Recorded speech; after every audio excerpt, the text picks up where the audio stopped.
Il n'y a pas très longtemps, hein, un SSA, quelqu'un que je côtoie, me contacte, cette fois, pas pour la recherche d'emploi, mais parce que, dit-il, il traverse une période difficile dans son couple. Et donc, il m'interpelle, me disant, écoute Constantin, je pense que tu aurais peut-être un, deux, trois conseils comme ça pour moi.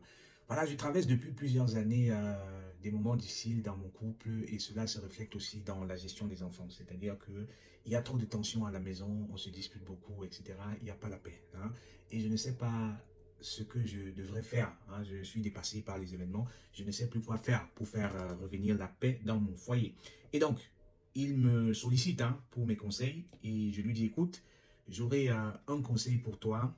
Il me donne les détails, bien évidemment, parce que le tout n'est pas juste de donner des conseils, mais c'est de comprendre déjà la situation de chacun. Et je me dis que ce conseil que j'ai partagé avec lui pourrait être utile à d'autres personnes et vous pourrez également transférer cela dans le monde du travail, dans la vie sociétale, etc., etc.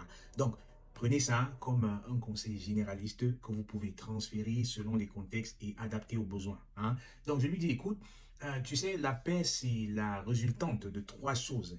Premièrement, les paroles douces. Deuxièmement, la patience. Et troisièmement, le pardon. C'est-à-dire que essaye de travailler sur ces trois éléments, sans lesquels tu n'auras pas de paix, hein. J'évite de parler des conséquences, des causes possibles, hein, parce que les causes peuvent être très diverses, hein, mais concentrons-nous tout simplement sur ces trois éléments. Commençons par les paroles douces, c'est-à-dire que les paroles ont deux directions possibles, hein, ou si vous voulez, deux impacts possibles. Soit vous utilisez la parole pour arranger, soit vous utilisez la parole pour détruire.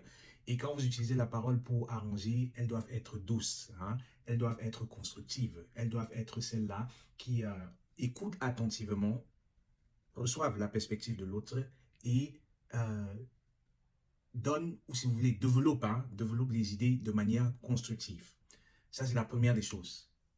Soyez plutôt du côté de ceux-là qui vont utiliser la parole pour arranger et non pas pour détruire. Parce que plusieurs fois dans les couples, on évite de débattre ou on évite de discuter la cause réelle du problème, hein.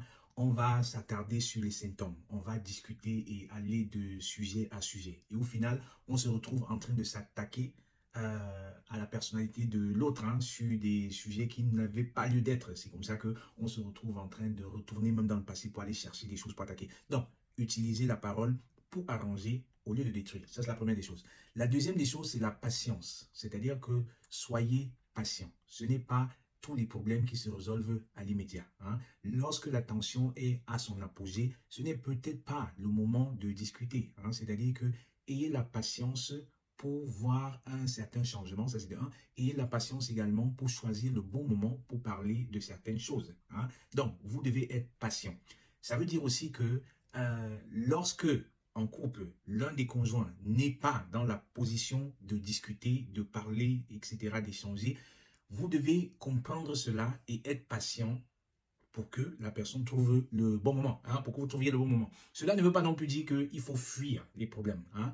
Il faut tenir le taureau par les cornes, mais seulement il faut avoir la capacité, hein, de patienter lorsque ce n'est pas le bon moment, et puis il faut utiliser la parole pour arranger. Et le troisième élément, c'est le pardon. C'est-à-dire que pardonner ne veut pas dire oublier, hein. Pardonner ne veut pas dire que on fait table rase et puis on fait semblant, on voit un peu la technique de l'autruche, hein, où on fait comme si plus rien n'existait, hein. On fait comme s'il n'y avait jamais eu de problème. Non, c'est pas de ça qu'il est question. Pardonner, c'est décider d'aller de l'avant, hein. C'est de, comme j'ai dit, tenir le taureau par les cornes, hein. C'est-à-dire on va discuter du problème, on va défendre ses idées, etc. C'est comme vous voulez, en utilisant la parole pour construire. Et une fois que on a trouvé un accord, il faudrait être capable d'avancer, hein. Ceci dit, évitez de toujours rentrer dans le passé, évitez de toujours rentrer à la case de départ parce que la vie, c'est vers l'avant, hein.